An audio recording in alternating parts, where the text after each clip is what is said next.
WD के department से retire है और रिटायर हुए लगभग 16 साल हो गए।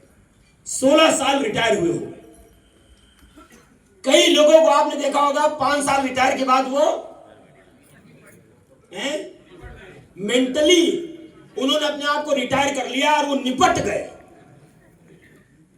इन्होंने मेंटली अपने आप को रिटायर नहीं किया।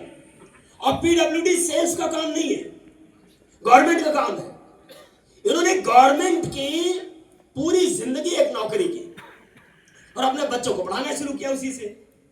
और आज इनके जो बच्चे हैं, 2 बच्चे हैं, 3 बेटे हैं, उन्होंने उस समय भी टारगेट फिक्स किया था, इन बच्चों को मैं क्या बनाऊंगा। एक बेटा इनका यहीं पे हेड ऑफ डिपार्टमेंट है सीएसजीएम में, मेडिकल कॉलेज में प्रोफेसर है। और 2 बेटे इनके एनटीपीसी में एक डीजीएम है और एक पावर ग्रिड में डीजीएम है। और बहुएं भी डॉक्टर हैं, बहुएं भी बहुत अच्छे पोस्ट पे हैं, इनको भी पेंशन मिलती है। आराम करने की अवस्था है, जरूरत नहीं है, पैसे बहुत है। इस तरीके के परिवार में पैसे की कमी होगी? नहीं होगी। बच्चे से पलकों पर रखते हैं इनको, मैंने देखा है, मैंने मुलाकात किया है। इनको सरकार इतना पेंशन देती है कि जितना अच्छे की नौकरी नहीं होती। फिर उन्होंने इसको वजह क्यों बना लिया? फिर इतना पेन क्यों ले लिया? फिर इतना दिन रात लोगों के पास जाकर के इस सिस्टम को बताने का जहमत क्यों उठा लिया? कभी कभी पैसा कारण नहीं होता है। पैसा एक कारण होता है, लेकिन पैसा ही केवल कारण है, यहां पर लागू नहीं होता है।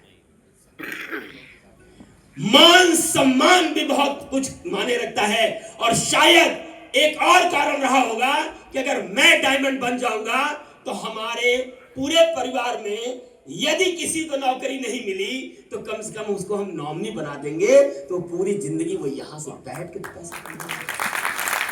अगर हमारे 2 साल के 3 साल के मेहनत से हमारी अगली जनरेशन जो सब सक्सेस हो गए, अगर कोई ऐसा रह गया तो हमारा नाम कभी मिटेगा नहीं उस पीढ़ी से। स्वर्ण अक्षरों में लिया जाएगा। और यहां सम्मान तो मिल ही रहा है, नहीं? पूरी सर्विस के बाद कभी मैं एरोप्लेन में नहीं बैठ पाया, पूरी सर्विस निकल गई, लेकिन केवल बच्चों को टारगेट बनाया रहा कि जब तक ये डॉक्टर इंजीनियर नहीं बन जाएंगे, मैं अपना कोई ऐसा शौक नहीं पालूंगा जिस वजह से बच्चे डॉक्टर या इंजीनियर न बन पाए। क्योंकि मैंने अपने अप्लायंस वहाँ के अप्लायंस मान लीजिए जो हमारे मैनेजिंग डायरेक्टर थे, उनको भी मैंने बातों में कमेंट कर दिया था कि उन्होंने कहा कि आपके बच्चे क्या बनेंगे, आप क्या बनाना चाहते हैं।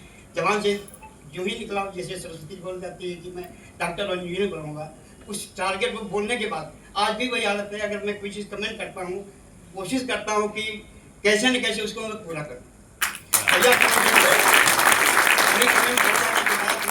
सारी पूरी और अपनी सुविधाएं थी, बच्चों का एक टारगेट करके प्लान करते हुए कैसे न कैसे उनको प्लानिंग करते हुए कि अगले महीने को फीस चाहिए, अगले महीने में ये करना है, ये करना करते करते आगे मैं बढ़ा। एक समस्या आई भी है, जिस समय हमारे 3 बच्चे ग्रेजुएशन में कर रहे थे, एक एमडी कर रहे थे और 2 बेटे हमारे जो है वो बीटेक कर चुके थे, आगे सर्विस तो पहला साल था। वहाँ पे पैसे की जरूरत पड़ी, लेकिन मेरे स्टाफ ने मुझे बहुत कोऑपरेट किया और मुझे उस समय की स्थिति में 55,000 रुपये मुझे तुरंत कलेक्शन कर दिया गया और मैं आज इस स्थिति को खुश क्या बात। उस समय आपने कोई फ्लाइट की सुविधा नहीं दी और यहाँ आते ही उसका भी कारण रहा। सर, मेरा सर्विस के दौरान मेरा ट्रांसफर इराक हुआ। इराक की फ्लाइट कैंसिल हुई, इराक ईरान की लड़ाई समस्या की बात है हुई और मैं इराक नहीं जा सका। वो दिमाग में बैठ गया कि इराक नहीं जा सका और जैसे ही दुबई का टूर आया, दिमाग में बैठा दिया कि मुझे दुबई जाना ही है और दुबई जाकर के यहाँ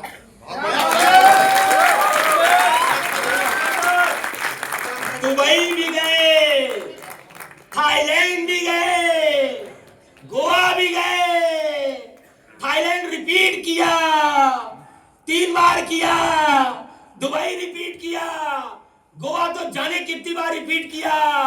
गोवा में लोग बीच में जाकर के लेटे रहते थे, अरे वही मॉर्निंग वॉक करते थे।